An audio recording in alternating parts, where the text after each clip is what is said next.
trial and error talk. So it was previously failure talk. And the theme is still the same, we just changed the name a little bit.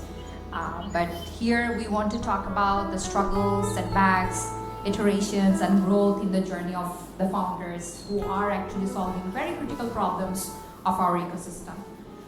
For this discussion today, it's going to be a very informal conversation, a very heart-to-heart conversation. You see, there are just very few people in this room, right? But we want to have a very open and honest conversation with our founders here, all these superstars. So ask a lot of questions, interact with them. It's a great opportunity. The entire objective of this trial and error talk is to mainly destigmatize the concept of failure, right? Because some of you were probably hearing the story of Diptha Saha, right? So he is one of the Forbes 30 Under 30 Asia awardee this year, and how his life changed after getting this award, right? It's not a rosy picture. There are a lot of struggles, a lot of setbacks, a lot of sleepless nights. So we are gonna hear about it. So we have 4 episodes in this theme, trial and error talks.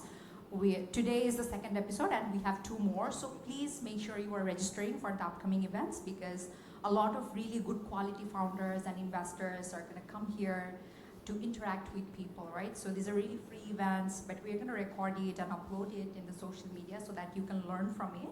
But please make sure that you are getting something out of this discussion, right? We want it to be a very two-way. And also, we have some upcoming events and activities coming up. So in July and August, we're gonna have a venture sprint. It's not an incubation program or accelerator program. It comes actually before that, right? A lot of you probably are doing something with your ideas, probably experimenting a few things here and there, but to do something about it, or even before approaching the investors, you really need to see where you are, right? You need a bit of validation, a bit of advice, right? And we are going to bring in a lot of good quality mentors, both local and international, through this venture sprint. So please be connected and be part of these programs and conversation. There is no equity involved, no fee involved. So I think this is going to be a very fantastic opportunity for all of us. Now I just remembered I forgot to introduce myself. My name is Reyasat Chowdhury. I am the Managing Director of Igniten Asia. So we are one of the partners for this entire engagement. We also have Anchorless Bangladesh, which is a New York-based fund supporting Bangladesh entrepreneurs and founders, especially the tech-based entrepreneurs. And EMK Center, as usual, always supporting great programs and great initiative. So without further ado, let's start the conversation. Let's start the panel discussion.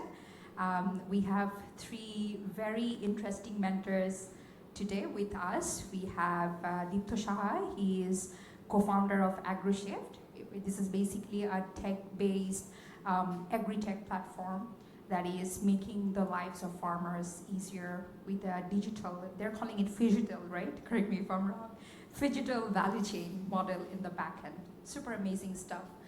We have Leonika Hannan. She is the CEO of Talvette. So this is basically a talent management platform for tech-based founders to connect them with the right resources and right organizations. Super important for us, right? Because many of these talents are really clueless where to go, where to knock the door.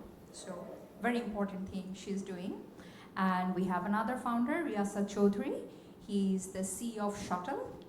I'm sure many of you know about Shuttle, what they're doing. They are working in the transport tech sector, and they're trying to make this mass transportation easy and accessible for people in this crazy city, right? So 3 very important sectors, very difficult sectors to crack, but we are gonna hear about their journeys, their setbacks, their failures, and how they grew throughout the process, right? So yeah, a big round of applause for all of them. Please, if you guys join the stage. Anyway, I'll be moderating the session.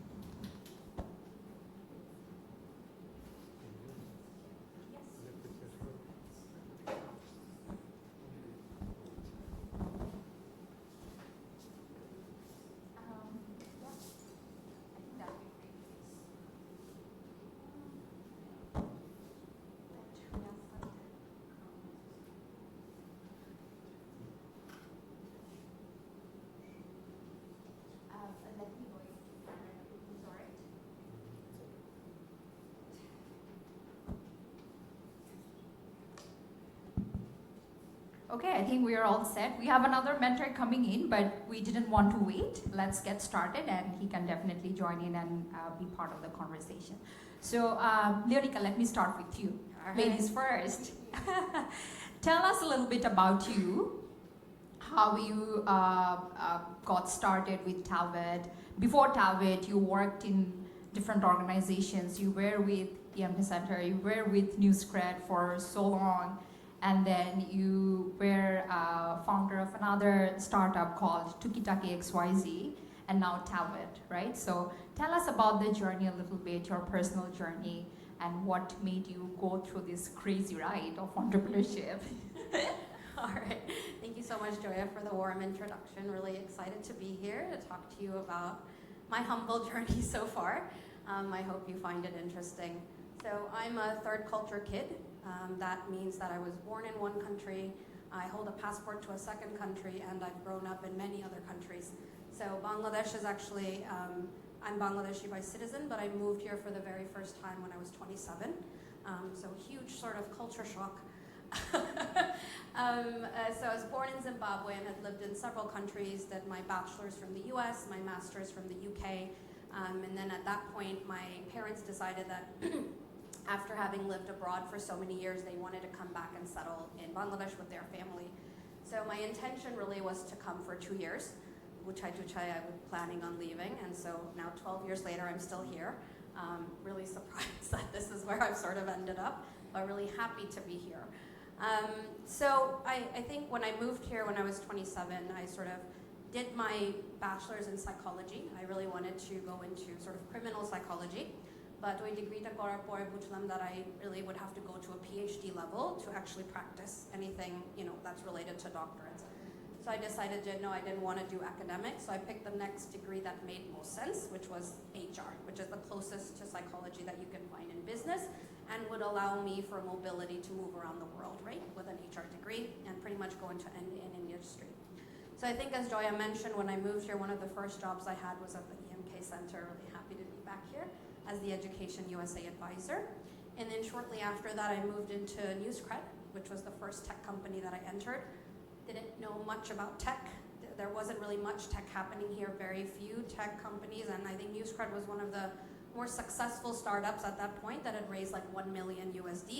That was like huge money, right? Globally, it was huge money to have gotten that kind of funding, and it was only like, I think, Series B was raised at 1 million. So really fortunate to have been in that company as they went from like Series B to Series E almost. I was there for about 7 years.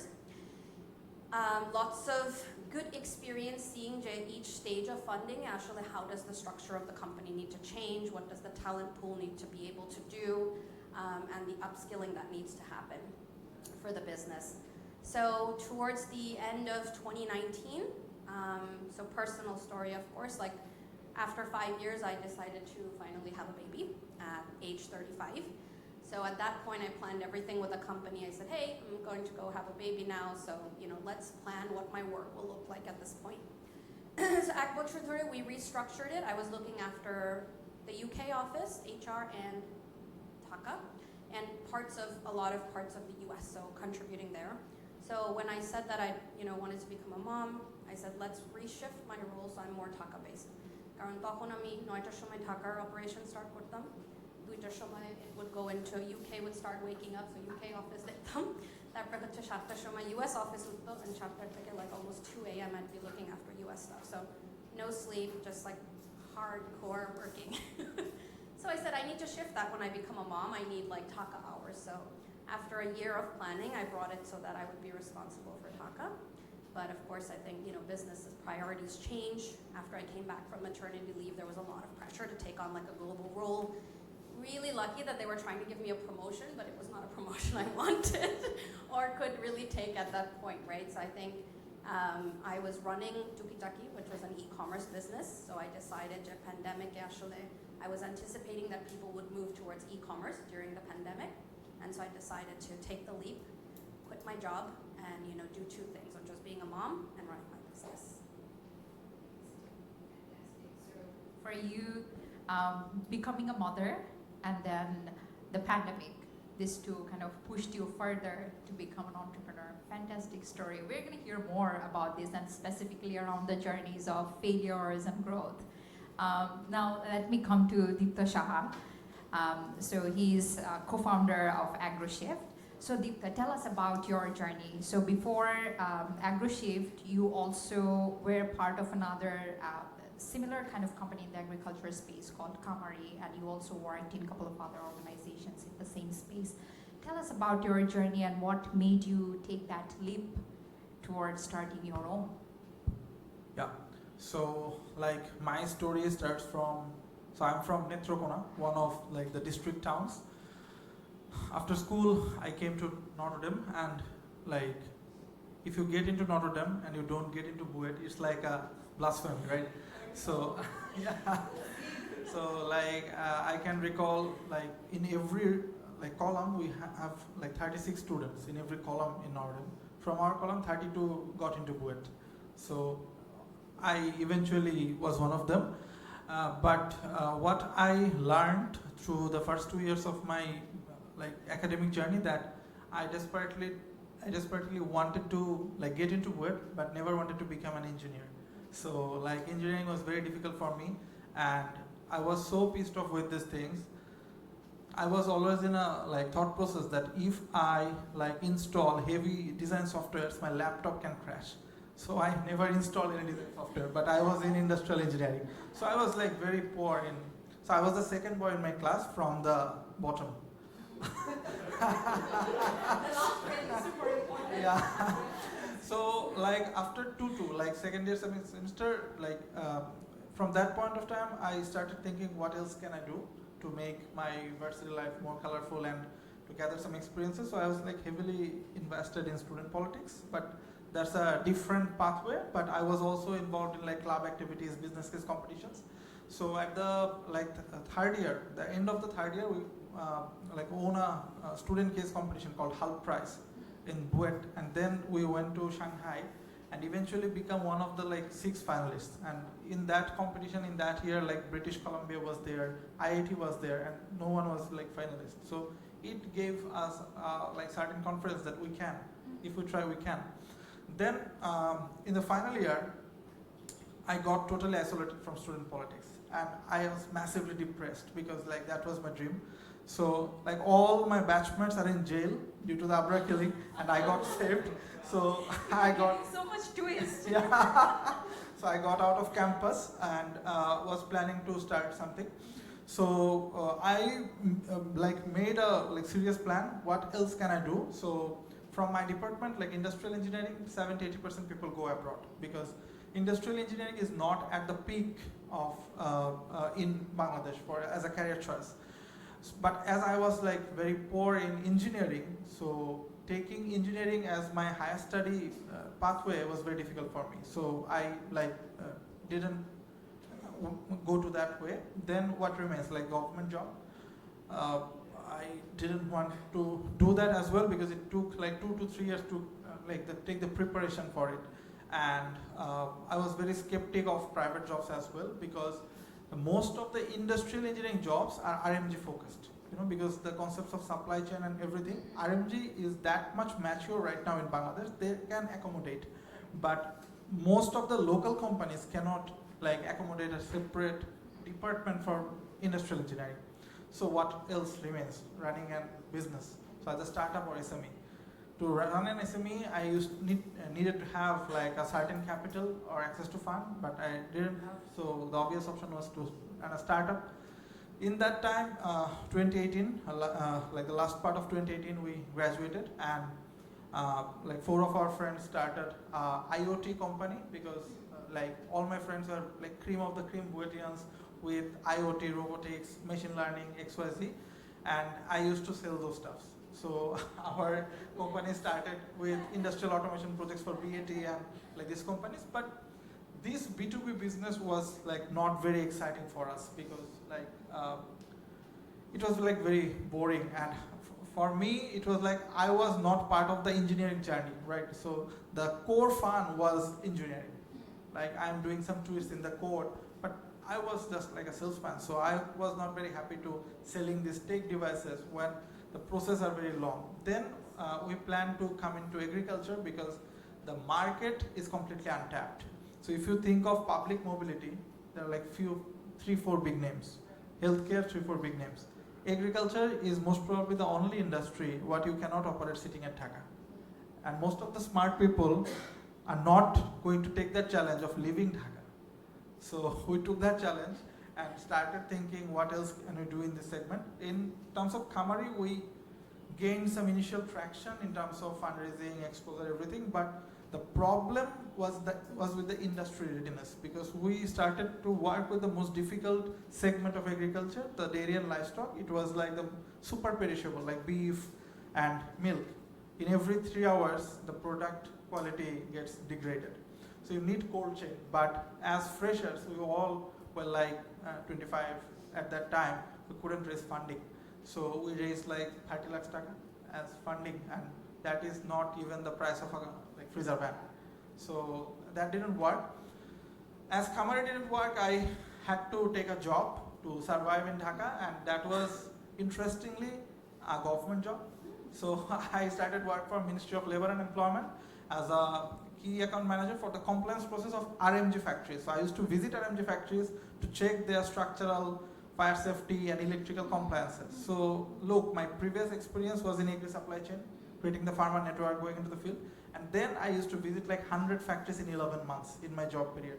So in that time, the thing that came to my mind, the biggest problem of Bangladeshi farmers is market access. They just cannot sell, and everything else follows. If you can solve that problem, every other problem will be solved.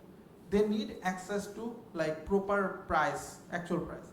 And in the RMGs, like due to the macro situation and inflation, they cannot get groceries at a good price.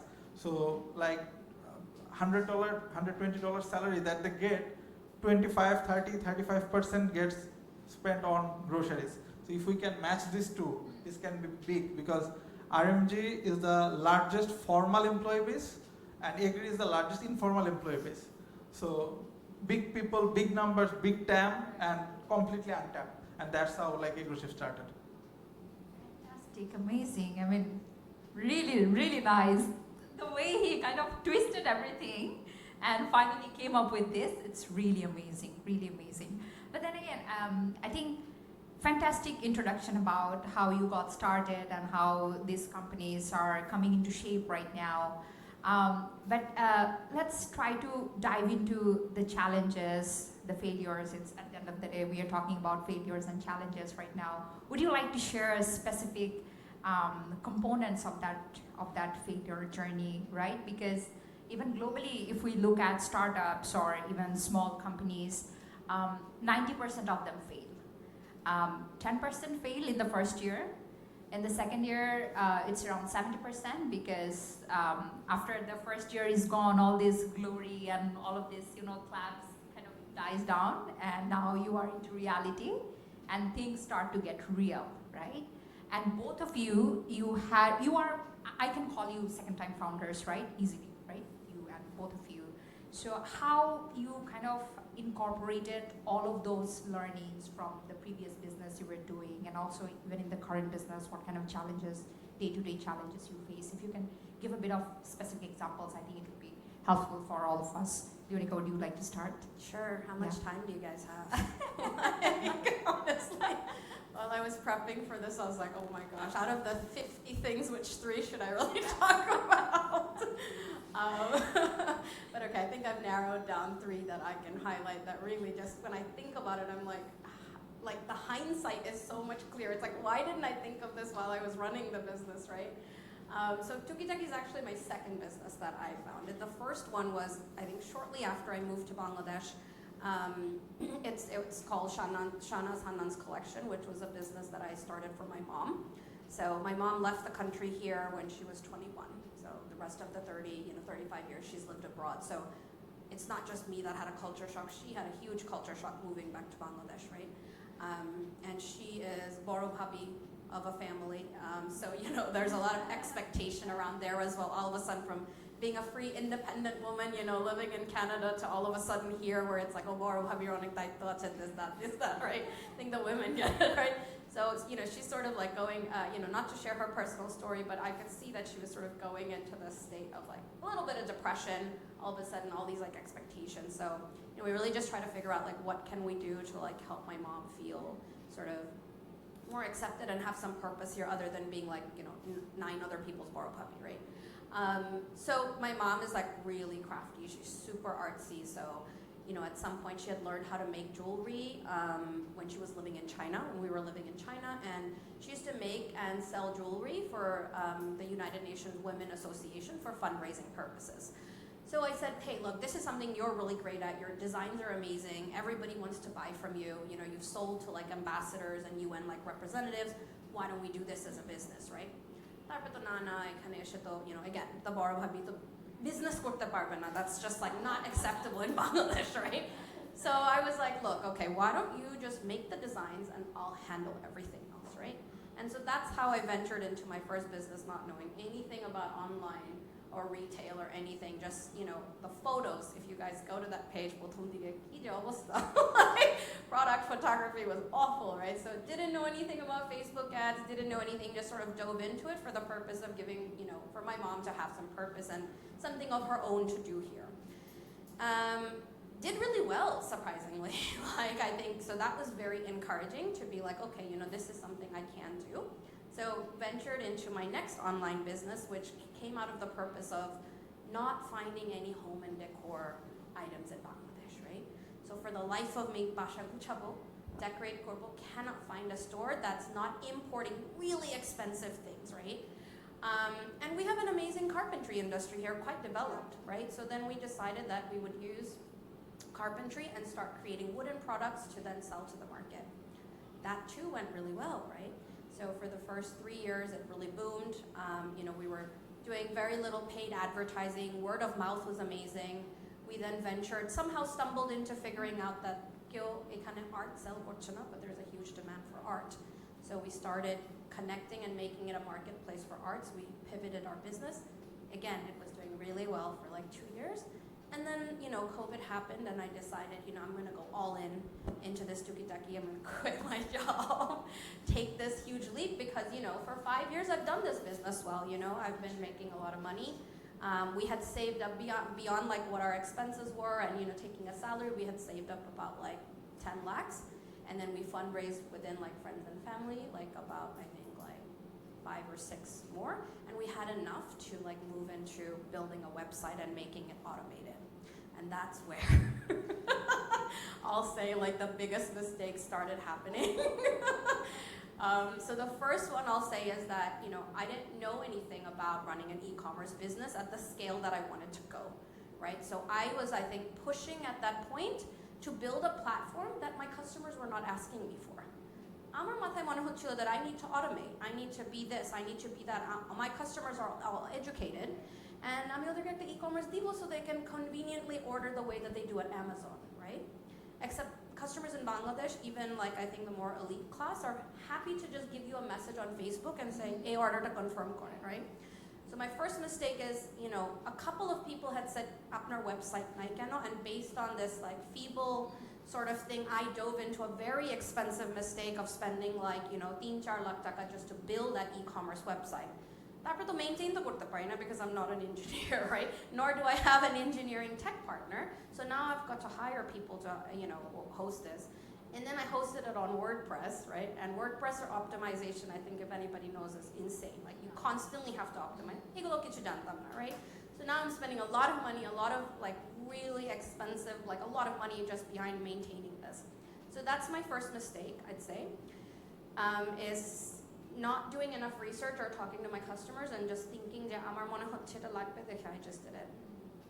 The second thing is I think similar is that I've never run, and I think what I was doing was I was trying to copy Daraz for some reason, right?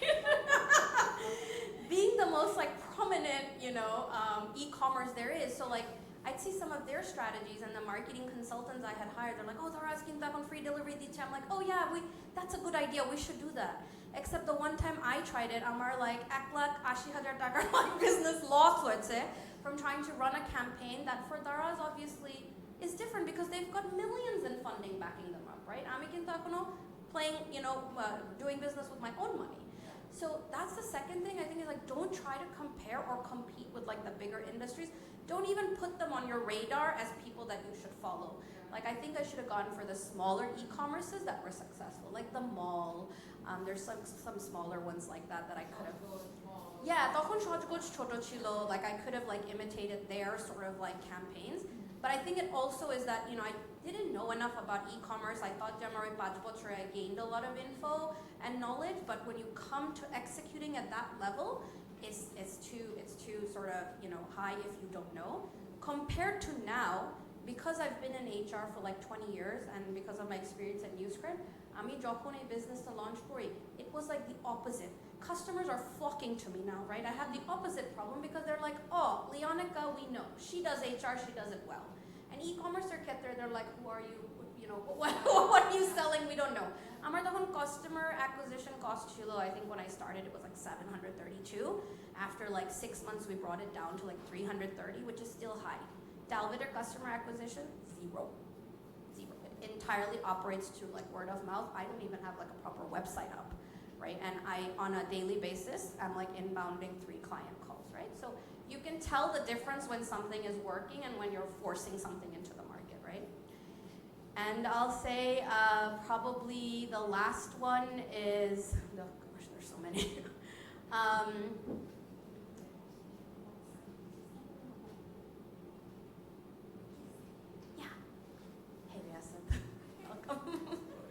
No worries. Dhaka traffic is awful. We're glad you're solving this problem. I think the last one will go back to just the difference of really having to spend a lot of money and, pushing people to purchase and not understanding that like what Tukitaki was selling was for a very niche market. Home decor, people are struggling to still eat in this country, right? They're struggling on a lot of issues. So for me to sell home and decor, I needed to know that this was for a niche market and that is the strategy I should have used rather than what Daraz was doing was like mass marketing, but they sold everything, even things that were like 10 taka, right? And everything I was selling was at least like 300 taka plus, right? So there's a group of people who are interested in that and would want to buy it. So I think I also did not understand that and was trying to do this like mass sort of marketing thing when really it was a niche group and I should have like really recognized that before figuring out strategy for that company. So yeah, there's tons of other ones happy to talk about, but those I think were the 3 major ones that really impacted. I mean, super important. I mean, the first one she mentioned about it's basically the product market fit, right? So you are thinking of something, but your customers are probably not thinking about the same thing. The second thing is, I think, going frugal at the beginning and figuring out what is your benchmark. Daraz, it was operating with huge deep pockets, a lot of investment that really didn't work out. Super important. We would dive more into other verticals of failure, but thank you so much for sharing that. We have Reyasat Chowdhury, CEO, Shuttle. Did you take Shuttle today?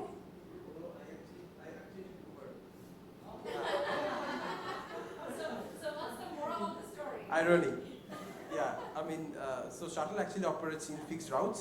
So, and we don't provide on-demand services. So that's a core, value proposition that we provide scheduled fixed trips during, peak hours in the morning and in the evening. So since it's an on-demand ride that I have to take today, and it's not something that I take every day. We usually provide trips to office goers or university students who have to go to office or university every single day. So for them we have like fixed trips. So yeah, I actually use Uber or Pathao bikes a lot whenever I have to go to meetings, in different areas. I mean, I know, but I was just pulling your leg. No, I know. So yeah, I'm actually a huge fan of Uber and Pathao, and we are not directly competing with them. We feel that the fact that we are being able to operate in Bangladesh right now is because these ride-sharing companies have created a market where we see, a different opportunity to coexist. Absolutely. I mean, these are all complementary services and we really need it. Thank you so much for joining us today. So we just finished a round of introduction. It would be great if you can introduce yourself to this awesome panel and tell us a little bit about your business, about Shuttle, and how you got started with Shuttle. I mean, you used to work at Robi Yeah. in different teams, and then you, through our ventures, you started your business. So if you So could how tell much us time do I bit. have for this? For introduction, maybe like 2 to 3 minutes, just to get started, and I'll come to you with more questions. Okay, so I'm Reyasat. I'm currently working as the co-founder and CEO of Shuttle. Shuttle is a transport tech company that is making daily commutes convenient and affordable for the middle income people in our country. Essentially what we do is we club 4 to 10 people together in a sedan or minivan and then charge less than 1/3 the price of ride-sharing cars. So that is our core proposition that, as I was mentioning before. We started our journey back in 2018 as a women-only service, and later we branched out to B2B as well. We started working with different companies back in 2019. And then after the lockdown, we also launched a unisex service, unisex B2C service. So right now we provide both B2B and B2C services, but at the moment most of our revenue comes from the B2B segment.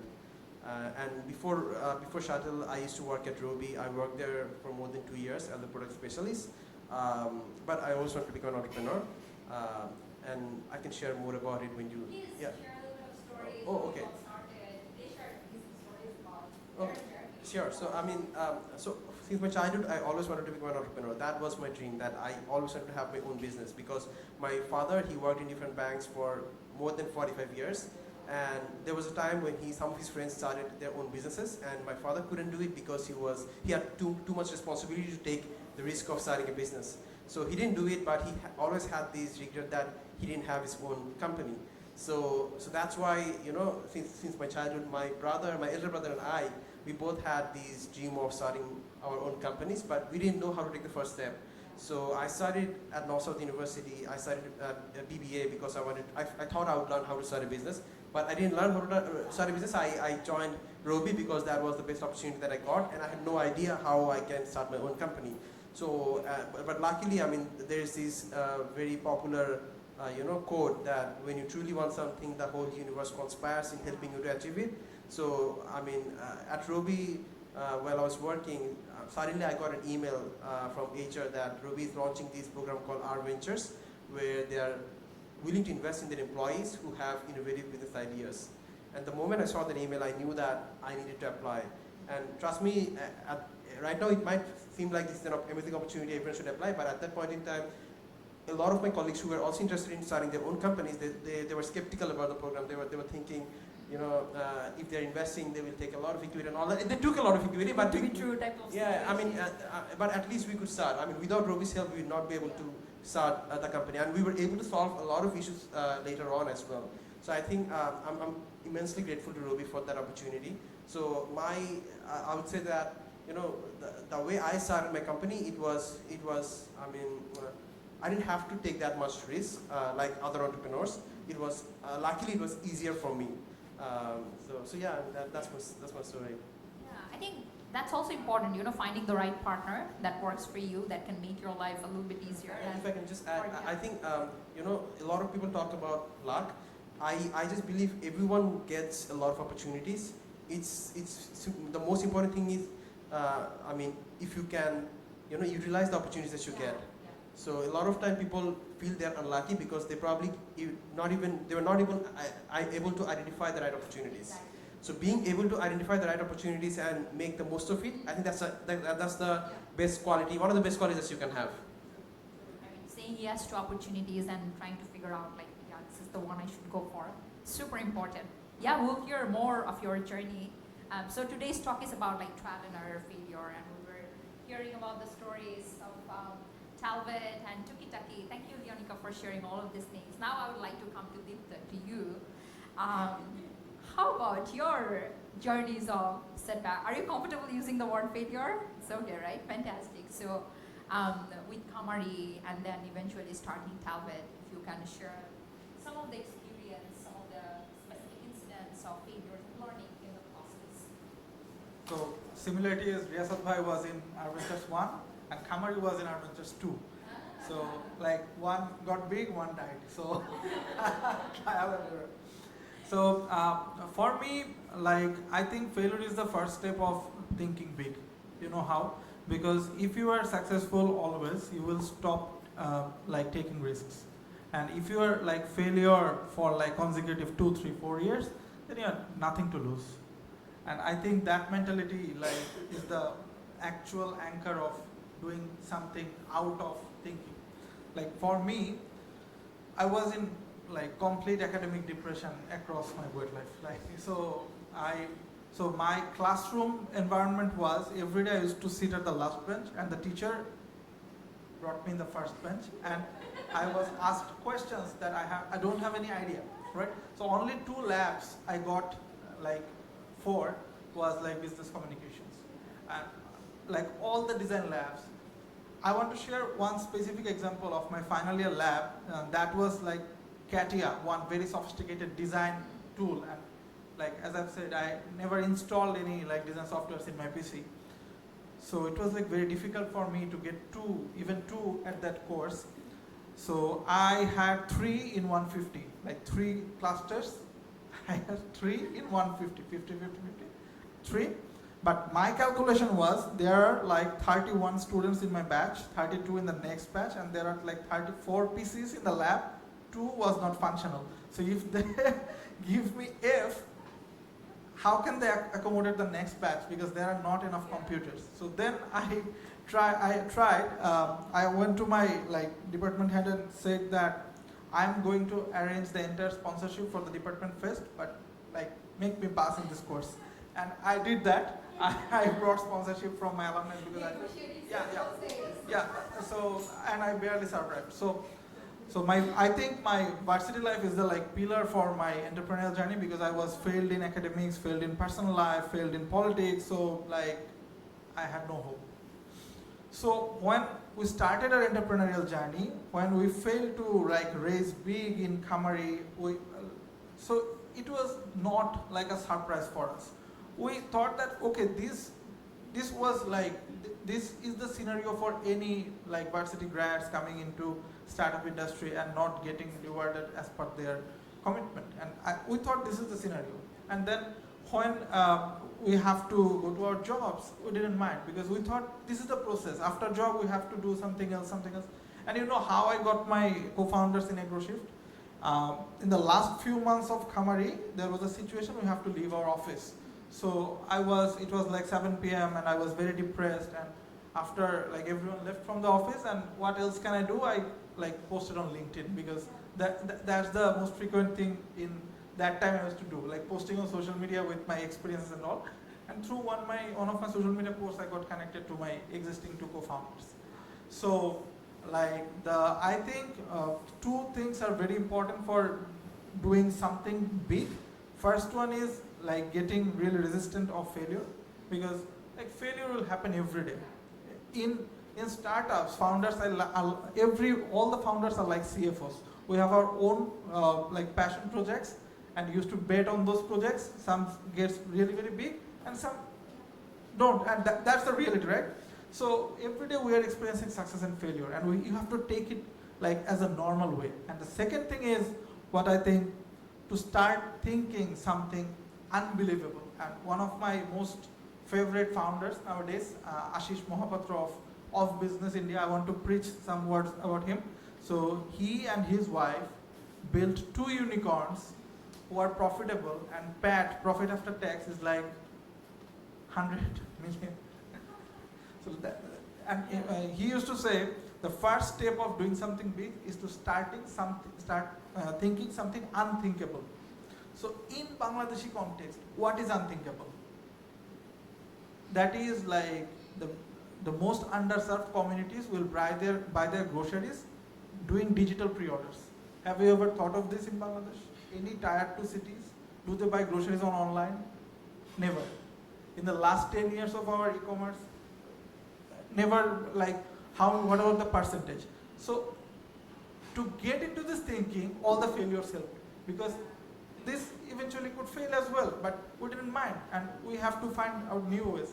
So I think failure has been like really the building blocks in this journey. Building that resilience since early days, super important, and getting used to this. I mean, being obsessed with perfectionism, I think that is one of the biggest bottlenecks for any founder. You can never be perfect, but you have to keep on trying. Thank you. I mean, amazing stuff. Now, Reyasat, to you, if you can share with us some of your mistakes. It could be very costly mistakes or maybe some minor mistakes, but that also helped you to grow and also grow your team in the process. You can share some of those. So I wouldn't call them mistakes. I would just say they were very important for me to learn. There were a lot of things that I had to learn over the time. So as Haya was mentioning that during his undergrad, the things that he did that helped him to become an entrepreneur, that is actually true for me as well. So during my university days, I was in North University. So I was the founding president of Finance Club, Institute of Finance. Yeah, Institute of Finance Club. So before when we were actually trying to establish the club, so it was extremely difficult because you need a lot of permission and all that, because it was a student-led club, not a club that was established by the authority and we were just implementing it. We had to take the initiative. We were trying to start something new, so we had to take permission even from not only teachers or faculty, but also from BOT, board of directors, board of trustees and things like that. So it was extremely difficult, extremely time-consuming. But one of the things that I learned that actually helped me later on in my entrepreneurial journey as well was that when you are a founder, when you're trying to start something, it can be a business or something, anything. If you are a founder, you want to start something new, it's not enough for you to just do what you're supposed to do. You cannot just take care of your responsibilities and feel that you've done enough and everything will take care of it. I mean, if you're the founder, you have to make sure you actually establish the company or whatever you're trying to do. If for that you have to, do 50 people's work, you have to do that.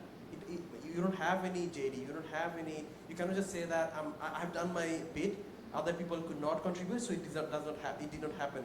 I mean, you cannot just say that, because at the end of the day, your responsibility is to get it done, not just taking care of your responsibilities. So that is something that stick to me throughout this time. So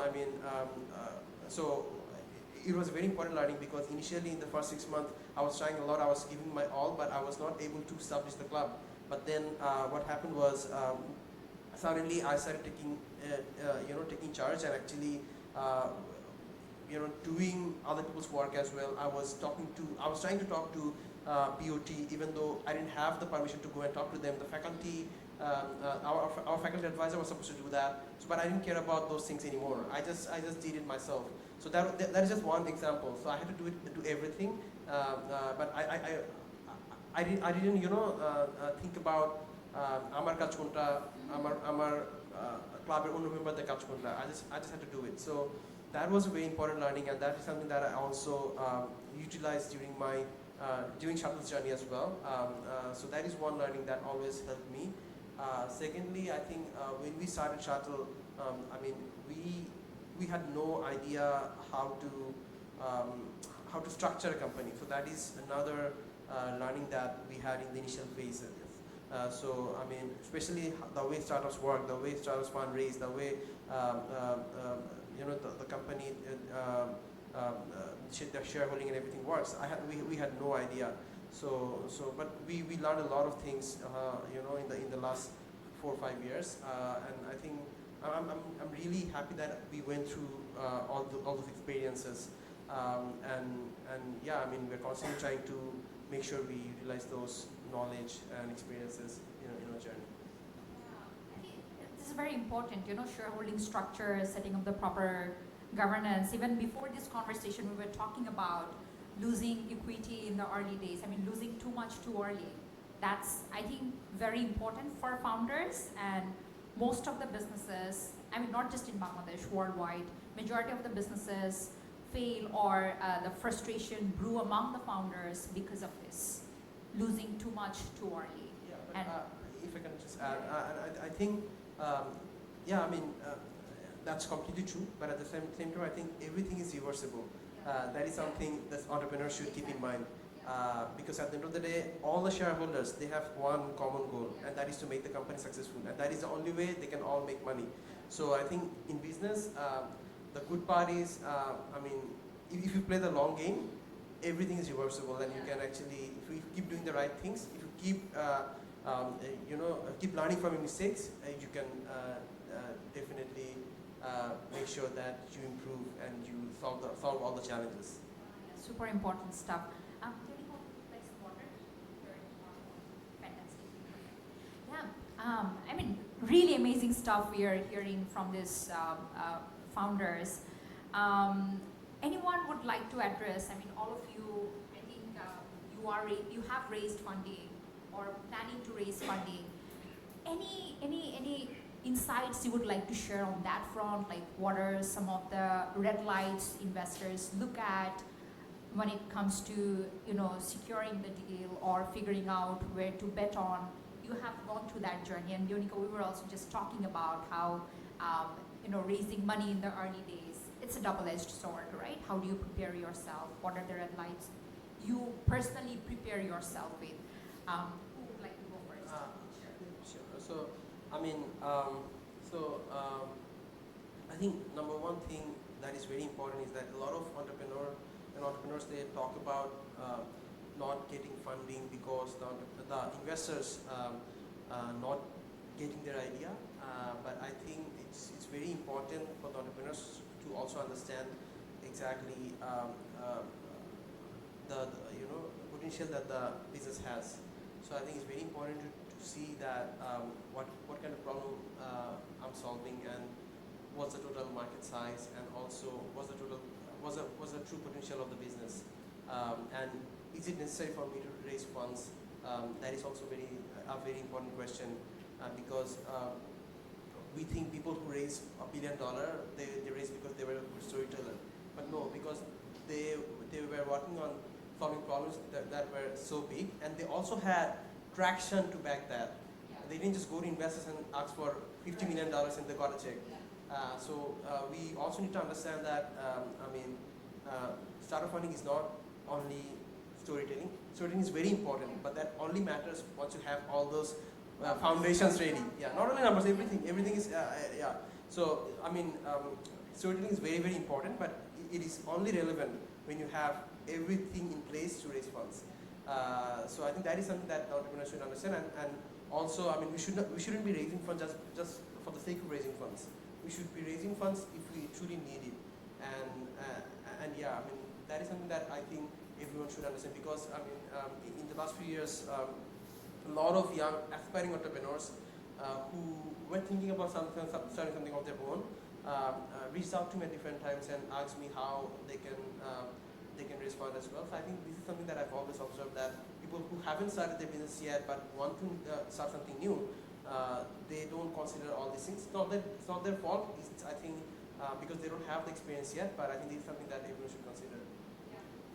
And also, another thing, if you are actually trying to raise funds from international investors, it's also important to register your company abroad, preferably in Singapore or USA, because international investors, they are not able to invest in companies that are registered in Bangladesh, because there are a lot of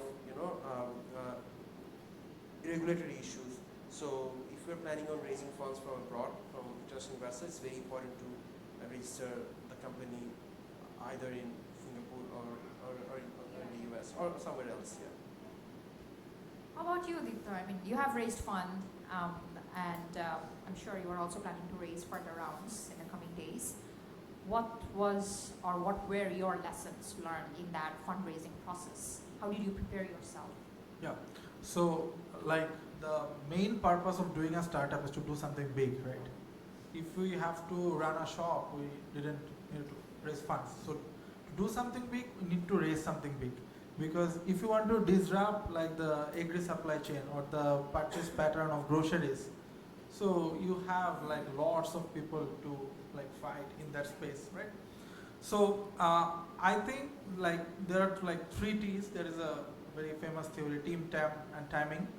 I will share a bit more on that, but I think to treat investors like putting our feet on in the shoes, because like if any bank comes to us and say do an FDR, we'll check like 5 options, right?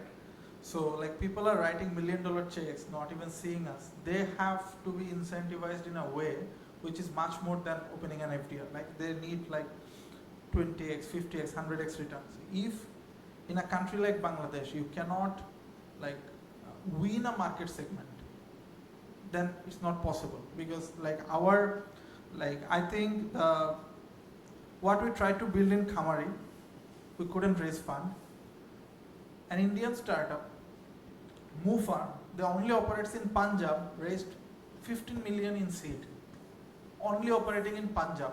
That means the TAM of Punjab is more like structured and infrastructures are better than operating in our whole country. So the TAM that we used to project, like the first idea any people want to do business in Bangladesh thinks there are like 17 crores of people. If we sell 1 taka to every one of them, we'll get 17 crore in revenue. But to get that sales, you have like acquisition cost, distribution cost and everything, and no money will be left. So the concept of TAM is, I think, is not actual to most of the people in our country. And if you think about the split of our income segments, there's a massive like inequality. Like the top 10% earns 11x of the bottom 50%. Top 10% is not big enough to launch a scalable diamond brand. And the top 50% doesn't have enough money to buy Netflix. So you cannot launch targeting those 60%. The only time is 40%, people like us, engaging in social media, buying in e-commerce. So the actual time is that 40%. Now comes to timing. Is this timing right for Bangladesh? For many industries, yes. For many industries, no. So you need to pick the right industry in the right time.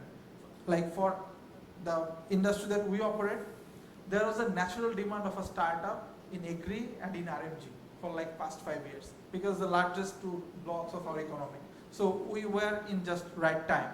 And then comes team. If I give you like $1 million, is this team capable to utilize it and to raise more and more? And like how the investors get exit from a startup? If you cannot raise subsequent rounds and finally like getting an exit or like going to IPO, then there is no exit for your investors. And if you cannot raise later rounds, so what's the point of investing here? So I think like thinking it as proper like hardcore terms, that what I am going to offer to investors, what I am going to offer to myself, because at the end of the day, we founders are spending like the most prime time of our life in a venture. And if you like end up without making any money, Cost then is too high. cost is too high. Leonika, what about you? What's your take on this? You were sharing some of your experience with Tukitaki, especially on raising investment, and now some of the philosophies you're also implementing for Talvette. Yeah. Please. So I'll say I think my experience is not as extensive as these guys. We were very early at Tukitaki in terms of like, I think I was too early trying to like fundraise. What I'll say is that, when you worked at a successful startup like Newscred, that was like one of the first ones to have a successful exit. I think when you start a business, there's like a huge sort of social pressure to run a startup yourself, right? Like you have to take the startup route. You are part of something successful, so you must know how to run one, right? But when you're leading HR, that's different from when you're a CEO of a company, right? Responsibilities are very different. So I think initially, there was a lot of like, oh, when you start, people will give you lots of funding, don't worry about it. But again, like I said, like my business was very niche. I didn't recognize that, right? I think a lot of people were committing to like giving funding, but when it came down to it, they were like, does this have enough market appeal, right? So Tukitaki was gearing towards becoming something like Etsy, right? But how many people are really interested in buying or even making handmade products here, right? Not large enough. So I think from that, what I realized when I started Talvette is that I don't, it doesn't have to be a startup. I think being in startup for the last 10 years, I've forgotten that SME is a very legitimate way of running a business, right? It's always startup. And so, with Talvette, I decided, like, I took the fundraising sort of path. And you know, and the strategy I would say was all wrong, because I started the business when I decided in 2019 that it would be a startup model. You know, I invested a lot initially thinking that I would get funding. And after a couple of speaking to investors, you know, I quickly realized that a very few investors can connect to that, because it doesn't appeal to the wider community, right? Like, it's not, the mass population is not looking to drop like 300, 3,000 tak on a painting, right? They're looking to, get transportation, and spending their money, on those types of things. So, I think the good thing I did was I listened to the investors and, cut my losses when I did, right? Otherwise, I think any founder knows how difficult it is to end their first founder journey, and the struggle of being like, no, I just have to figure out the next thing that's going to work, right? And just going and pushing for that. So I think the good thing was I listened to the investors early on, and they said you might find an investor that's willing, but it would have to be somebody who's really interested in the art space. Then I'm just that's like finding a needle in a haystack, right? So I was like, nope. I had, money was running low at that point, so I was like, just cut losses. And I'm glad that a lot of people spoke up in my community. They didn't give me false hope and say, yeah, you can do it. They were literally like, this is the amount of money you had set for yourself. You've run out of it. Now you need to cut your losses, right?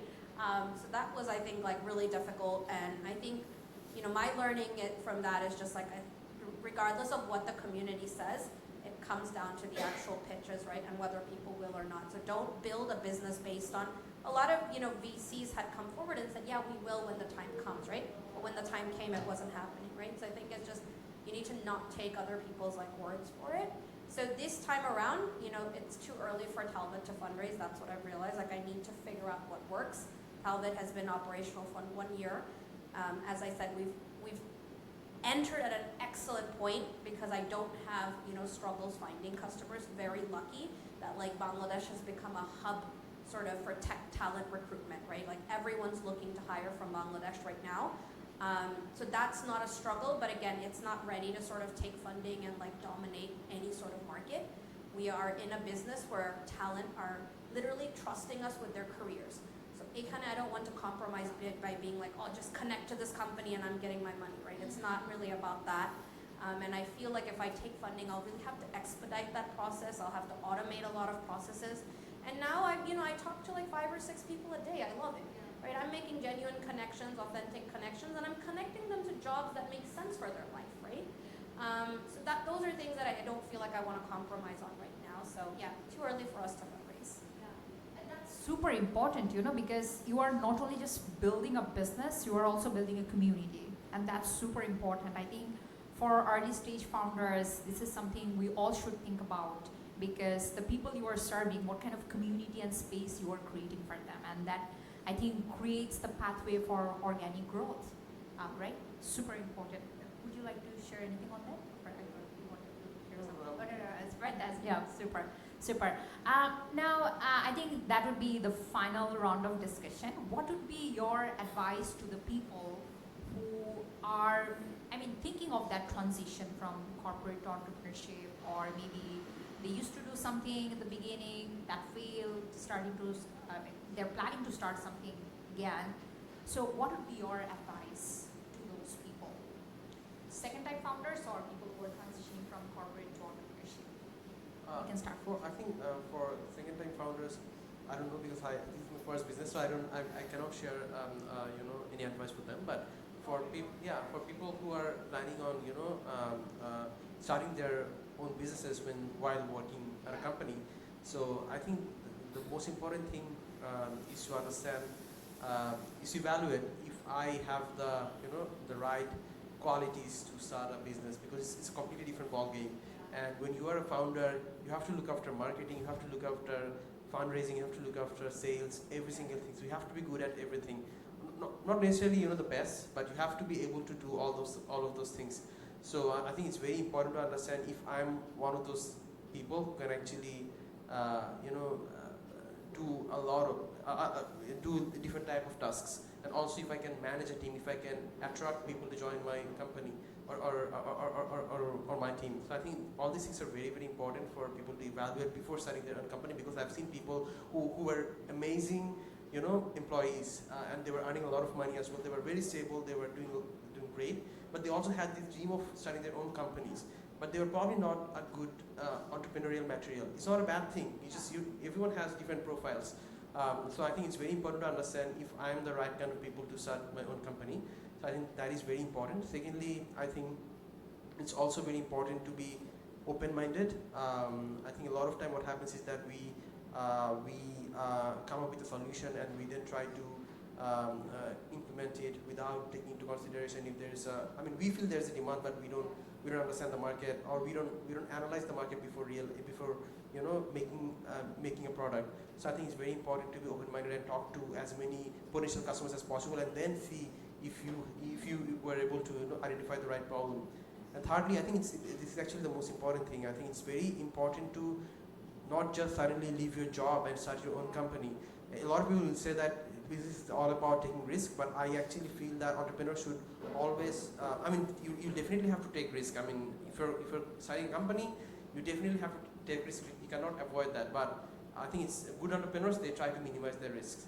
So if you're starting something of your own, I think the best, and you're working somewhere, I think the best strategy would be to, just taste the water without leaving your job. Maybe if you're working at, if you have a full-time job, maybe try to work on your business from 6 to 10 p.m. or 7 to 11 p.m. So you have to work really hard. But I think without getting the validation that this is something that you want to do full-time, it's very risky, and I don't think that's the right strategy to just suddenly leave your job. And because you also have to survive. You might have a family, you might have people to take care of, and it's not.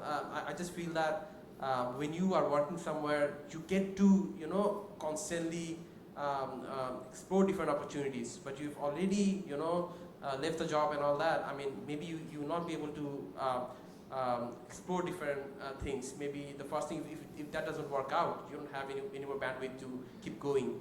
But if you're working and you're simultaneously exploring different opportunities, if one thing doesn't work out, you can explore something new. And yeah, I mean, once you have that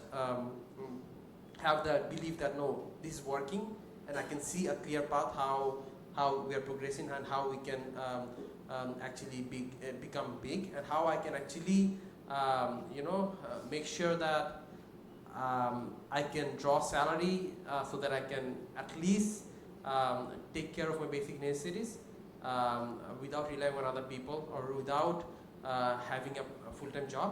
I think at that point in time you can think about completely full-time working in your new business or new company. So yeah, that would be my advice. Having that bandwidth and having that timeline for preparation, it's very important, because once you are out there, you have to take care of yourself. It will be a super difficult journey. Thank you, and very insightful. How about you, Diptha? What would you say, especially for surviving and also transitioning and also thinking of again starting something of your own? What would be your advice on that? I have some drastically different views from Reyasat bhai. So Humayun আজাদের একটা খুব বিখ্যাত কবিতা ছিল যে প্রতিটি প্রেমী প্রথম প্রেম। So on entrepreneurship there is no second time, third time. So I'm on the same journey. So and প্রথম কথা হচ্ছে যে আমরা আসলে লাইফে কি চাই। সো আমরা যখন কনজিউমার সেগমেন্ট করি, আমরা বের করে যে কাস্টমার কি প্রাইস বেনিফিট চায়, না কনভেনিয়েন্স চায়, না কোয়ালিটি চায়, কি চায়। সো আমার মনে হয় যে আমরা আসলে কি চাই ওইটা ফার্স্টে বের করতে হবে। সো আমি যখন আমার মনে আছে যে আমাদের যখন ফাইনাল ইয়ারে আমরা ফ্রেন্ড নামের প্রথম চিন্তা করেছিলাম যে স্টার্ট আপ করবো, এক একজনের এক এক রকম মোটিভেশন ছিল, বাট আমার motivation was always the same, to earn a lot of money in the legitimate way, and I am very true to that purpose, and I think that is the continuation of my journey. I want to make actually a lot of money, and there is no shame yes. in acknowledging that, yes. right? So if you have that purpose in your life, I was in a complete survival mode for 4 years after graduation, in a full-blown survival mode. And once I calculated, I have done 23 type of things to earn money. Getting stock lots from RMG and selling it to the vans at Kilga, and I closed all my tuitions, the easiest way of earning in Buet life, just at the day of my final result, because I was like very serious and honest to my passion of earning big money through business. And I tried a lot of things, failed in a lot of things, but I am very true to that purpose till today. And the difference with the thought that Reyasat shared, I believe like there are like a lot of thought process in current times that we should focus on side hustles, we should focus on like second income source, XYZ. I believe people without a very privileged background, we should focus everything to one single thing. And if it doesn't work, then I will do another thing to reach that goal.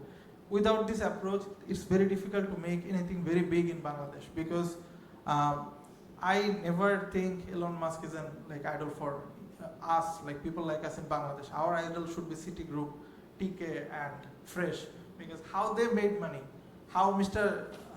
Soban made money, that's the way of earning money in Bangladesh, and that's genuine Giving money. all in. Giving all in. Yeah. So giving all in may be the only thought process that I persuaded in last 4 years, and I'm doing it today as well. So I don't know how long I can entertain that, but I am always with the belief that I have to play all out every day, and that's where I will be ahead of a lot of other people.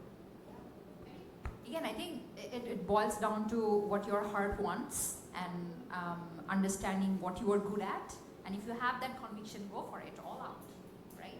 It depends on your personality and what you are looking for in life. Fantastic, I mean, awesome. I need to talk more with you.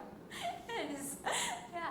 Leonika, what about you? What would be your advice for this transition? You know, also it's super important for being a mother, having other roles, right? So how do you kind of blend all of these things into this transition? Yeah, so I think both those perspectives were really interesting, and I feel like it definitely comes down to personality and probably life experience as well.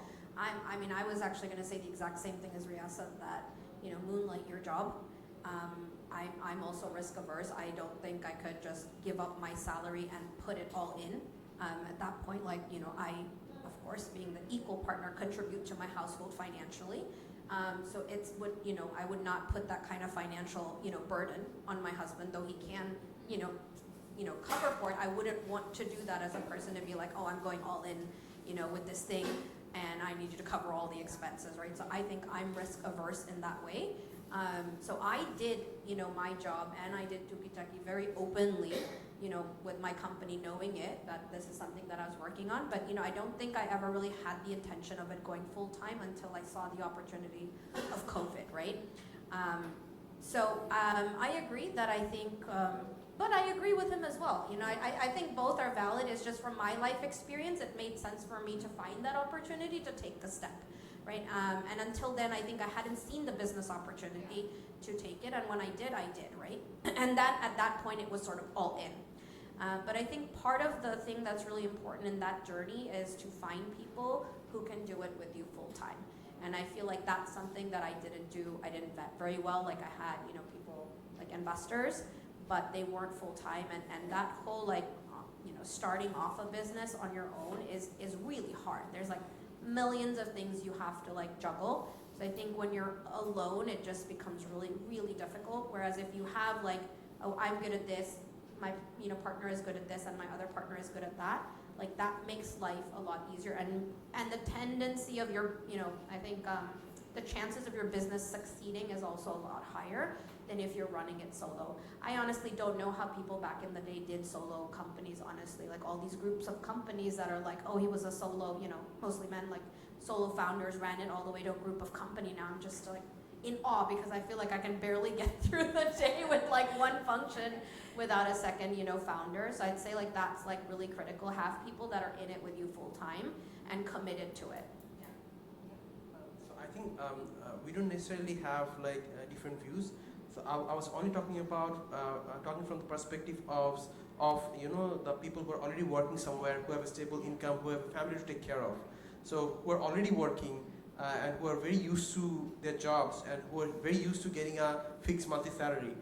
Only for them, I was saying that maybe maybe they should initially actually understand exactly what idea they want to work on, because you don't want to just do something and 2 months down the line you realize that you made a mistake. But that's the worst feeling that you can have, because if 3 months down the line, if you feel that my job was a better option, then you're not being able to give you 100% because you're not happy. You feel that you made a wrong decision.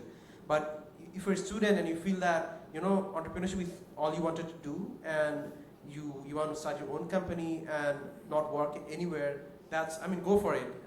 That's amazing as well. But the most important thing is to be sure about what you are trying to do. So if you're like someone like him, who is actually from the beginning, he was sure that this is something that he wanted to do, and he didn't have any any second thoughts about it. So that's why it was easy for him to actually work hard for 4 or 5 years and put in all that effort without having a second thought. That was that. Yeah, we all are different, right? I mean, I think having a clear idea of your why is very important, and then pursuing that vision and goal. Yeah, I think amazing stuff from all of you. Do you guys have any question you would like to ask? We have a rapid fire round. We would conclude with that, but before that, let's have some questions from audience. Do you guys want to have any specific questions to our panelists? No question? Yeah, please go ahead. All right, I get the mic.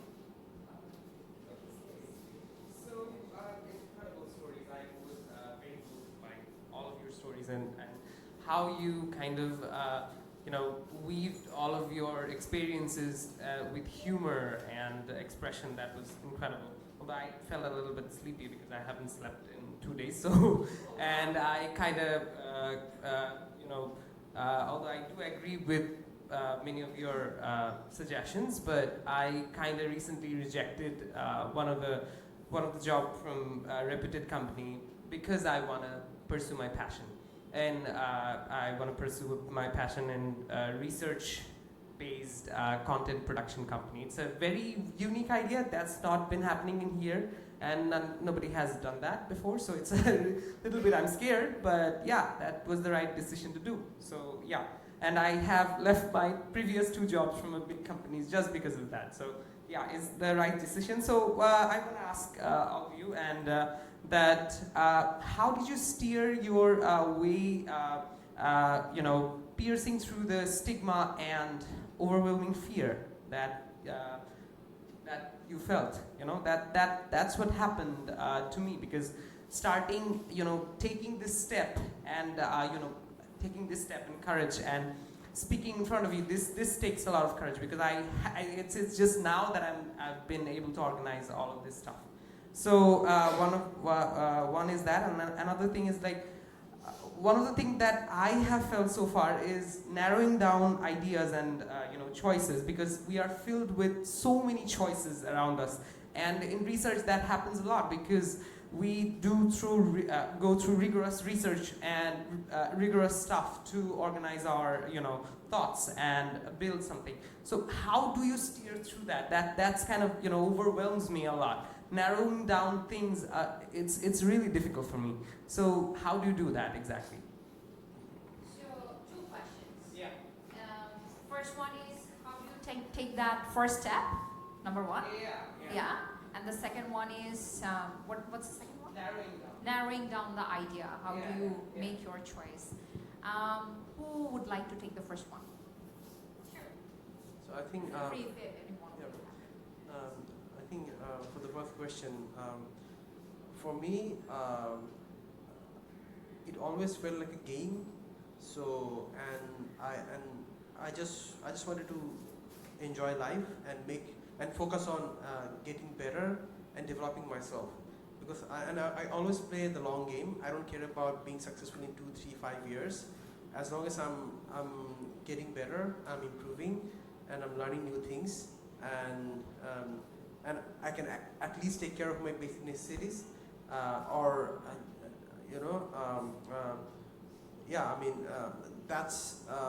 that is my focus. I just want to enjoy my time. So that was so when we started Shuttle, I didn't know if we would be successful or not, and we are still not successful.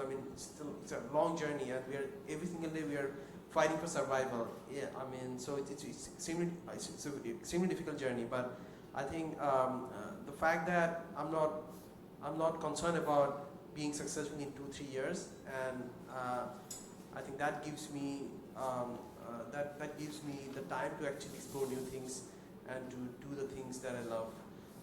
So yeah, that would be my suggestion. I mean, if you're passionate about something and if you feel that you will be really happy doing it, you should just focus on being good at it, because you will eventually win if you are good at it. So, but you have to develop yourself. You have to constantly learn and get better. So I know that if Shuttle doesn't work out, I'll start something new. And the second thing that I do, I'll have a better chance of being successful. The third thing that I do, I'll have even bigger chances. So I'll keep doing this. So for example, I'm right now, I'm 31 right now. So if I try out, a new idea every 4 years, I can still, if I work to 70, I can still try out 10 different ideas. So all I have to do is successful in one of these ideas, just one, that's it.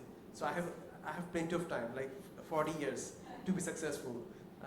Long-term horizon, yeah, you are exactly. thinking. Awesome. So I don't have any savings or anything. Okay. So all my what I'm hoping is that in the next 40 years I'll get just one exit, and that will be my life savings. Awesome. Exactly. And regarding the second question, what was the second question again? Okay. So I'm someone who because of different experiences, I've learned to be a person who is very focused. Whenever there are many ideas, not only from the ideas that I get, but also from the ideas that my team members share. There's always different ideas, but I always try to focus on one or two things, and the way I try to narrow down is whenever a team member comes up with a new idea, I never say that it will not work, don't do it. What I tell them is that I can allocate a very small amount of budget, and somehow you have to come up with a plan to test the idea. So if you can test it, at a very low cost and prove that it's working, we can do it. But it's your decision if you want to go forward and actually test it. But without any validation, you cannot ask for a lot of time or resources or money to execute something new. So that is how I usually filter new ideas and different ideas. And also, when I was talking about starting something new and not knowing exactly if it would work or not, the suggestion that I was giving that if you're working somewhere, so you actually get to test out maybe 10 different ideas. Maybe you have 10 ideas, but you don't know which one would work. So you just want to explore and see. Because you don't, just to afford that opportunity to actually explore different ideas, I think having something stable sometimes helps. Not for all, but maybe sometimes it can help. So yeah. For example, when we started before starting Shuttle, we were actually exploring different ideas as well. I also, because I was young and I wanted to do a lot of things, I also was exploring having simultaneous, multiple startups, which was an extremely bad decision, but I learned from it. So yeah, I always had different ideas, but it's very important to somehow test out and validate the ideas that work and then focus on them. Yeah, super. Anyone else would like to add on top of this? Yeah. Okay. Any more questions? Yeah, please.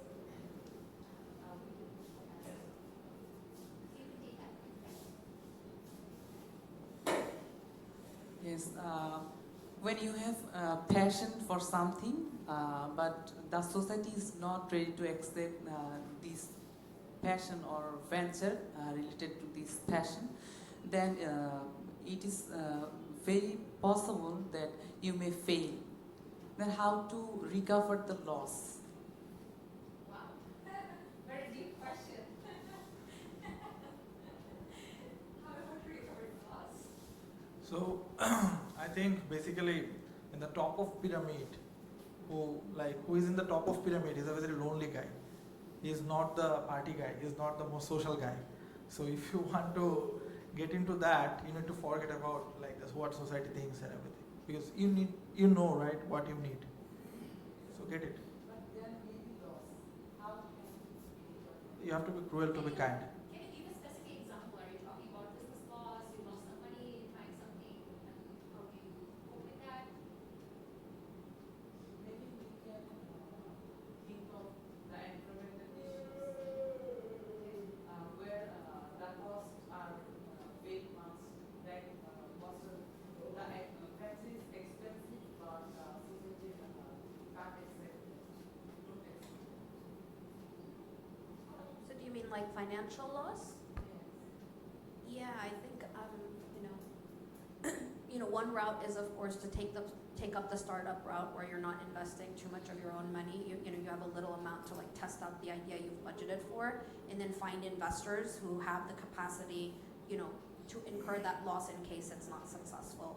But I think like if you have your own capital that you're working with, set that limit. Like if it's like you have 100K, don't go beyond the 100K and consider that you might lose this. Probably there's a 90% probability that you will, and go in it with that sort of, understanding, and don't think that it won't be successful. So if you do lose it, it's not the end of the world for you, and you've sort of budgeted for that. But past that amount, if you don't have the financial means, then find investors who will support your idea. Sure. I didn't catch your name. Sorry. Sorry, you're losing sleep. We've all been there. Passion drives you crazy, right? So that Yeah. No, that's really exciting, and I think when it is this case, you feel less bad about losing that sleep, knowing that there will be a light at the end of that tunnel. I hope you keep going. Thank you very much. Sure. Great job sharing your ideas and questions. I think you are in the right direction. Thank you. Yeah, It's keep it affirming up. for me. Yeah. It's affirming for me because I think it's really difficult because when you're trying something new that none of us has done before, and I have done things that, okay, nobody has tried it, and we are trying something, there's a lot of stigma, okay, probably it's not a good idea because that's what everyone says around me, right? So steering through that, it's really difficult, and convincing my parents was a little bit difficult because I have been, trying to do this for the past 9 months, and now that I have, gotten another job offer, but they kind of understand now that, okay, like he's capable of doing something because, getting rid of or rejecting a job offer isn't easy, right? So when I got it, I passed through it. So now they understand, okay, like he wants to do something creative, and he wants to do something that he loves. And without that, there's nothing, no passion, and no sense of, fulfillment about that. So, Yeah, I'll just. Oh, sorry. Yeah. Yeah, I just want to add, like, I think, I don't know how it is for people who come into business that have parents who are, business owners or their family has a lot. Like, I think when I wanted to start, it was completely like a foreign concept to my family. They didn't say no. My parents are very encouraging. My husband is encouraging. My in-laws are encouraging. Everybody said, go for it, but know that we cannot support you because we don't know the first thing about business, right? So like in a job, they can give me guidance. I can be like, hey, I'm stuck, I'm struggling with this topic, and they'll be like, here are 10 things you can do, and it's all good advice. But in business, they're like, you're on your own, but we trust you to do it, right? We trust that you we'll give you money, do it, follow your instincts, but just know that there is no advice. And then you have to look externally and find that community that will support you, right? And I think that's the difference. I don't know people who come from business families. I think they usually miles ahead because even like how to structure a business, I have to figure out, right? Whereas they already have lawyers and all of these people and who've trained them on what to do, right? Yeah. Actually, I think there's a lot of stigma around the factor of business because when you start a business, okay, probably you're thinking a lot about money. I mean, for me, I think money is a factor. Definitely, I want to monetize the thing, but there is a sense of fulfillment about research because I have been a researcher, worked as a researcher, and I have published papers. And around that factor, I find the piece of helping people and trying to understand things and analyze things. And selling that is a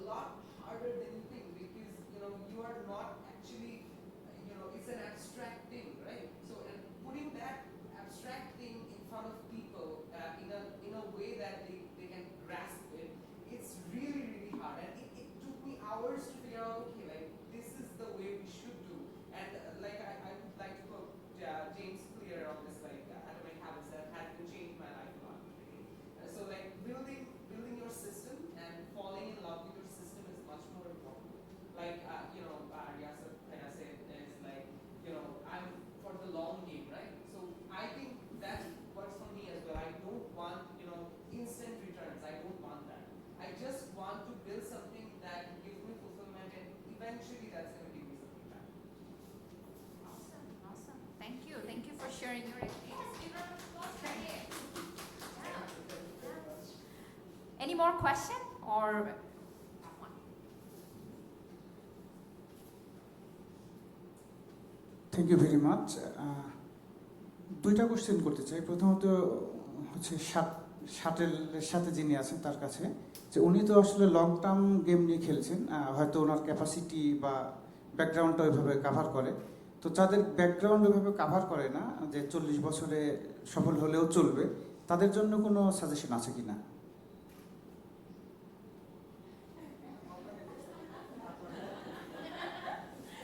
so I think এটা ব্যাকগ্রাউন্ডের issue না। I think definitely আমি বলবো যে এখানে অনেক কিছু ব্যাপার আছে। সো আই থিঙ্ক একটা বিজনেস স্টার্ট করার জন্য আই ডোন্ট থিঙ্ক জাস্ট মানে প্যাশনেট হলেই হবে, সব কিছু কনসিডার করতে হবে। আমার যদি এরকম হয় যে আমার অ্যাকচুয়ালি 10 জন ফ্যামিলি মেম্বারের টেক কেয়ার করতে হবে, অ্যান্ড আমার কোনো টাকা নাই, বাট আমি অনেক প্যাশনেট অ্যাবাউট একটা বিজনেস নিয়ে, আই ডাউট যে ওটা আসলে রাইট স্ট্র্যাটেজি কিনা।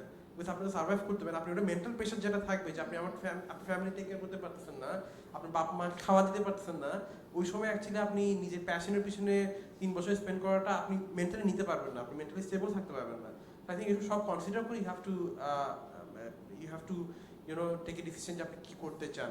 অ্যান্ড আই থিঙ্ক অনেক কিছুই আমাদের নিজেদের কন্ট্রোলে থাকে না।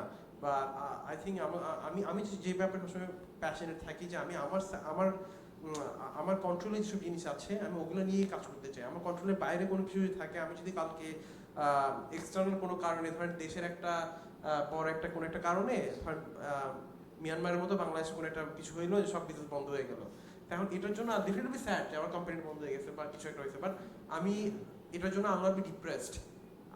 I always want to focus on things যেটা in my control. External factor অনেক কিছুই থাকবে, বাট শর্ট টার্মে you can be lucky, you can be unlucky, অনেক খারাপ কিছু হবে, অনেক ভালো কিছু হবে, বাট লং টার্মে দেখবেন সবসময় এভরিথিং ইভেন্টস আউট। মাঝে মাঝে ইউল বি লাকি, মাঝে মাঝে ইউল বি আনলাকি, বাট আপনি যদি নিজের যেটা করা উচিত ওটাতে ফোকাস করেন, তাহলে লং টার্মে you will always win. So maybe এখন এরকম একটা সময় আসতে পারে যে সময় আপনার জন্য নতুন কিছু করা, নিজে কিছু করা ফিজিবল না, বিকজ আপনার অনেক রেসপন্সিবিলিটি আছে। So maybe you can think about strategies, কীভাবে আপনি লং টার্মে কিছু একটা করবেন। এখন হয়তো আপনি করতে পারবেন না, maybe, I don't know, but আপনি কীভাবে আসলে নিজের লাইফটাকে স্ট্রাকচার করলে 5 years down the line, 3 years down the line, you will have that luxury. Maybe ওইটাও ইউ ক্যান থিঙ্ক অ্যাবাউট এই মুহূর্তে আর কি। That will be my suggestion. Thank you very much. আপনার প্রসঙ্গটা অনেকটা যে time is the best healer, একটু সময় দিলে হয়তো হিল হবে। দ্বিতীয় কোশ্চেনটা দীপ্ত সাহার কাছে করতে চাই। ওনার প্রসঙ্গ থেকে মনে হলো যে উনি রিসেন্ট একটা পড়লাম যে টাকা ছাড়া আরেকটা জিনিস দরকার, সেটা হচ্ছে আরও বেশি টাকা। তো উনি যাই হোক অনেকটা রাগঢাক করে, যেহেতু পলিটিক্সের সাথে ছিলেন হয়তো এই জন্যে রাগঢাক না করেই বলে ফেলেছেন। আপনার কি মনে হয়, আপনি যতটুকু এসছেন কতটুকু টাকার কাছে আসার সুযোগ হয়েছে? ওনার অ্যান্সারটা আমি দিই, উনি কিন্তু এখন $1 million মালিক। না, ওনার কাছে $1 million কিছু নেই, উনি তো আসলে $1 billion। সো বেসিক্যালি বাংলাদেশের সোসাইটির যে অবসেশনগুলো আমাদের ক্যারিয়ার নিয়ে, মানে আমরা তো মফস্বল শহর থেকে এসেছি, একটা মফস্বল শহরের একটা রাইস মিলার যে পয়সা বানায়, একটা ইট ভাটার মালিক যে পয়সা বানায়, ঢাকা শহরে সুট বুট পরে ওই পয়সা নাই।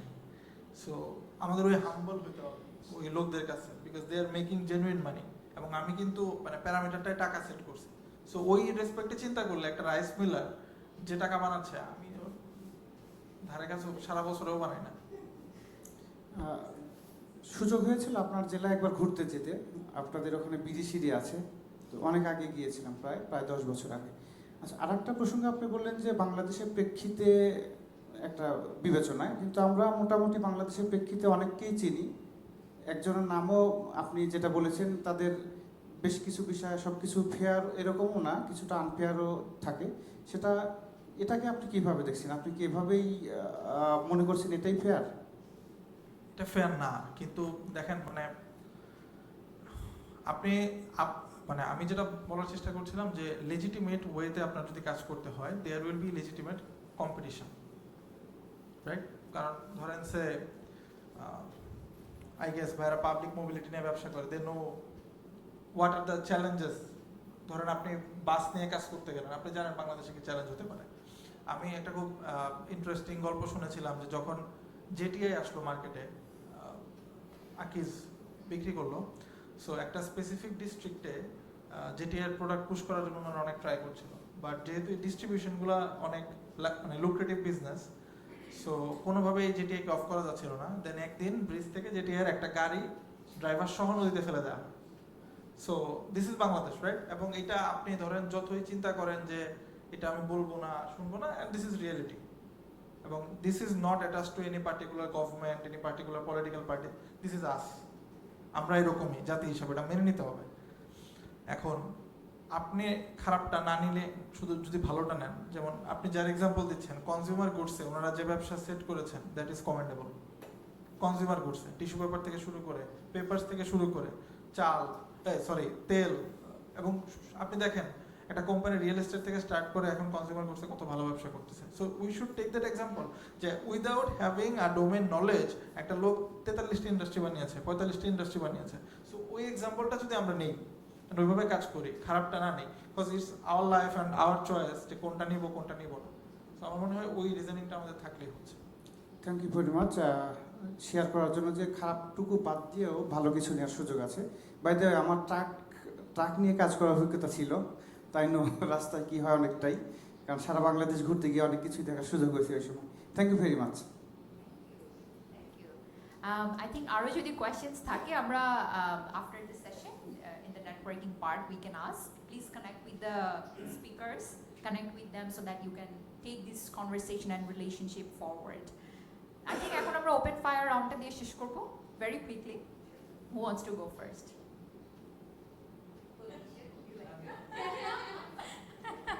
Please. Okay, Reyasat bhai শুরু করি. Okay, first question. What's your favorite productivity hack you follow every day?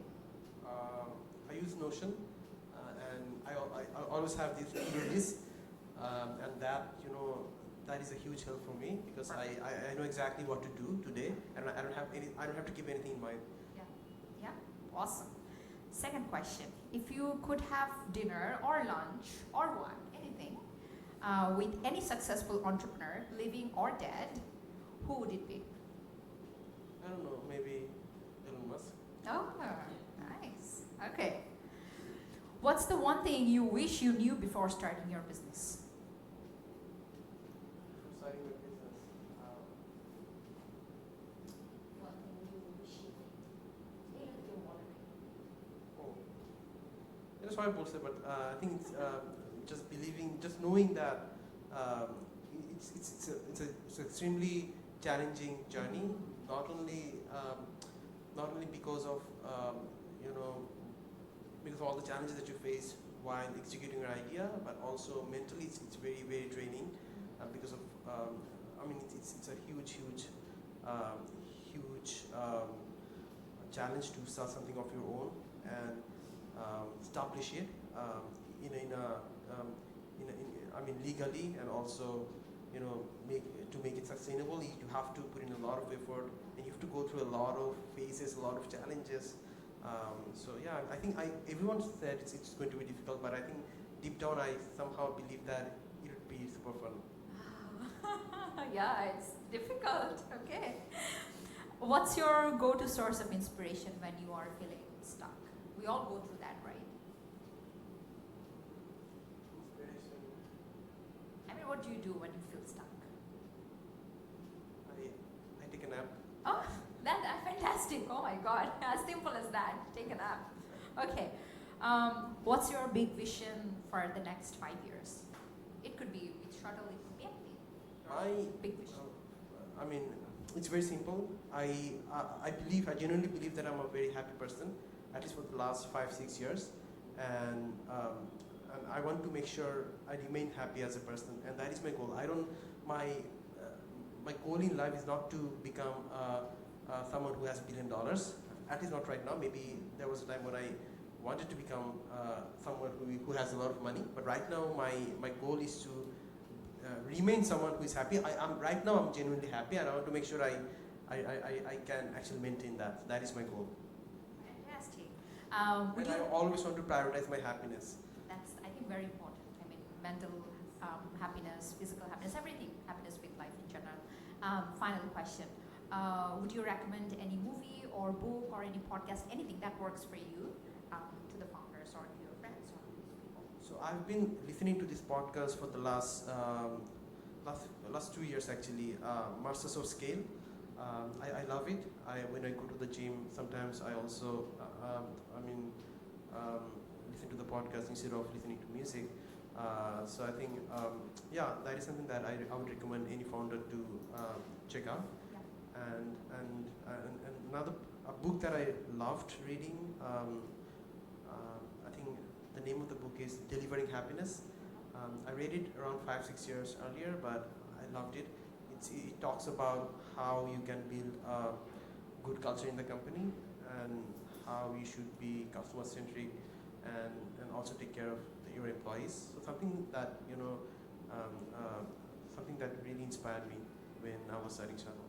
Awesome. A big round of applause. Who's next? Okay. First question. Same questions. Okay. What's your favorite productivity hack you follow every day religiously? So I use Trello and Gmail Calendar. Everything is in my Gmail calendar or it doesn't exist. If it's not on my calendar, I honestly cannot remember. But I use Trello a lot for planning.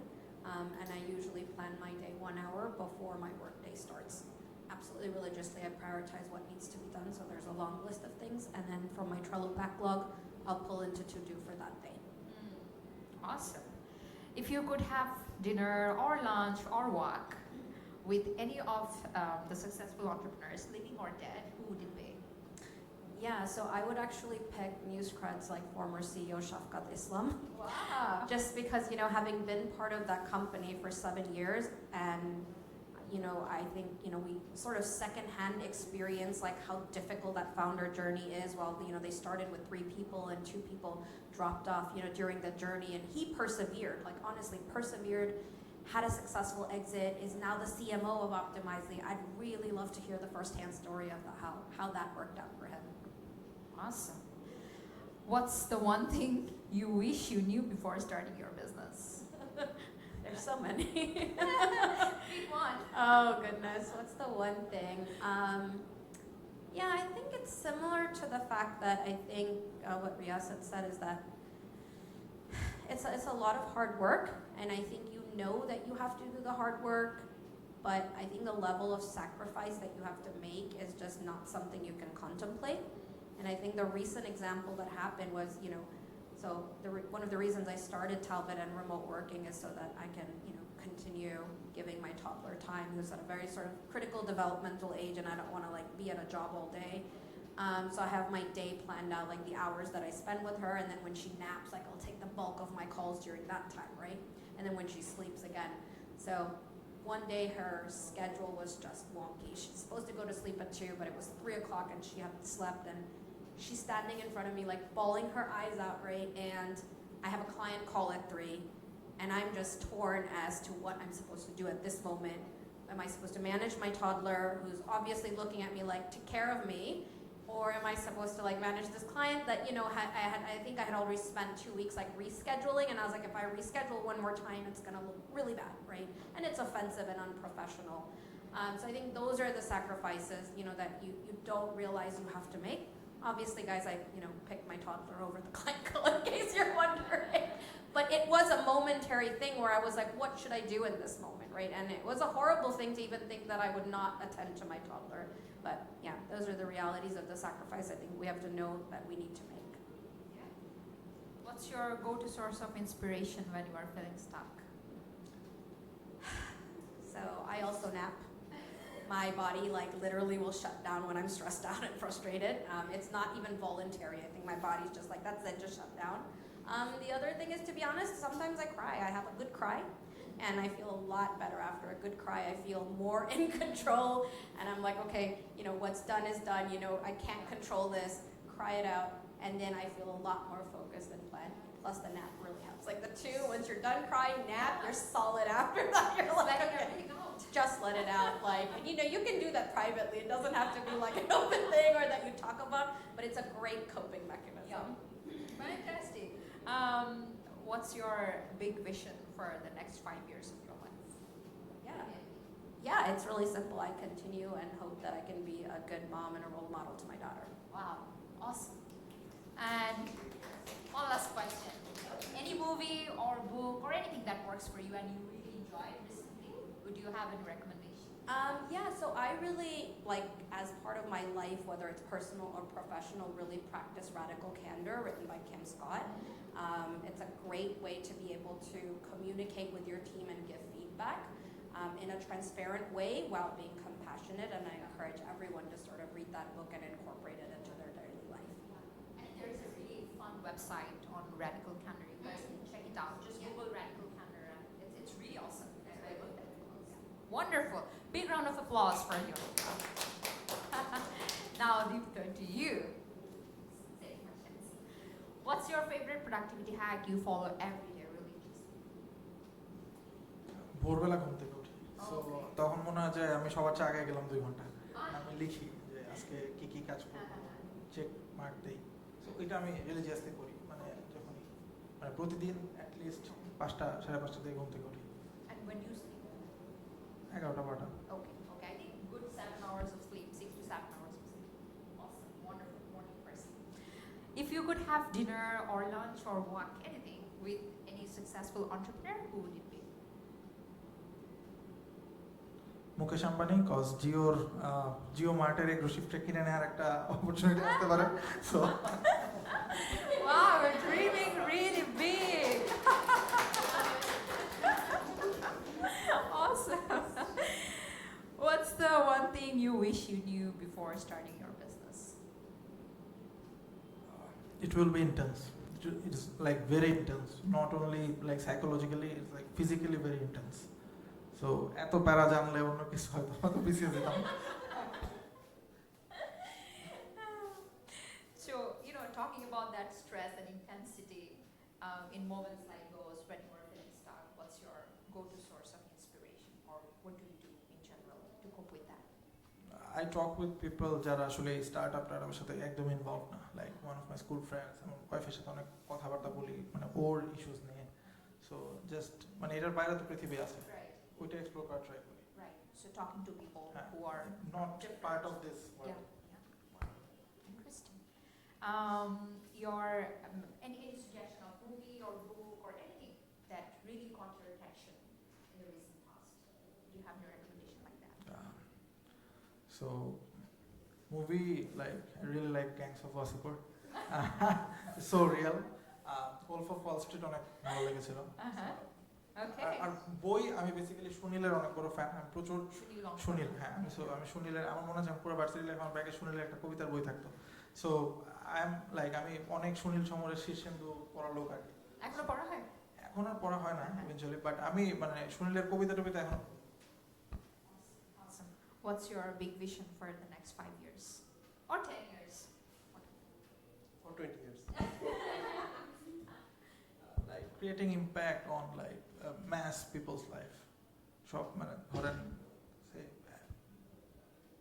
what if 1 কোটি মানুষের লাইফে আমার impact আছে, এরকম একটা কিছু করা। Going big. হ্যাঁ, going very big. Very big. Not just big, very big.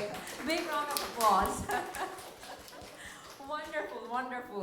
I personally had a great time talking to all of you. Thank you so much for being part of this. It's really amazing. And you know, এই যে Dhaka traffic পুরোপুরি করে এখানে আসা, কথা বলা, spending time with all of you. Thank you so much for doing that. It means a lot for the entire community. No, thank you so much. Thank you so much for having us. I had a really good time. Thank you, thank you. And please interact with these mentors and make them part of your life and see how you can do something together, right? That's the entire purpose of this kind of conversation. Thank you so much. Have a great day, all of you. I think we'll have now do this networking session, talk to each other. And with that, it's a wrap. Thank you so much. Thank you.